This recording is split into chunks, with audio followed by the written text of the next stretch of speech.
Welcome to McPlum, simple solutions served daily. You start by getting the basics out of the way.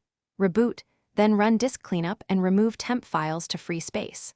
Once done, uninstall resource-hungry apps you no longer need. This reduces background CPU and RAM usage immediately. You should also check startup apps and disable non-essential entries so boot time improves. Make sure to run a quick antivirus scan now to rule out malware because malicious processes often mimic lag. This gives a clean baseline for the deeper fixes next. You now dig into performance tuning. Update GPU, chipset, and network drivers to eliminate drive-related stutters.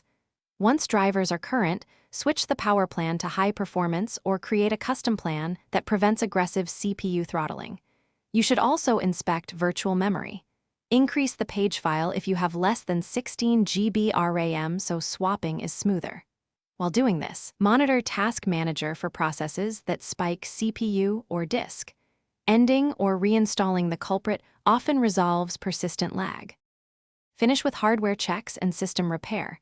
Monitor temps and clean dust from fans. Reapply thermal paste if CPU or GPU exceeds about 85 degrees C because overheating throttles performance.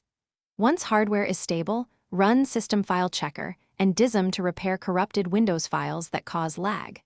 If problems continue, perform a clean boot to isolate software conflicts.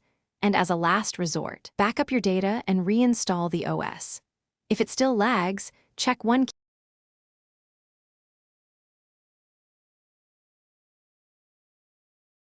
Thanks for watching. Stay juicy and subscribe.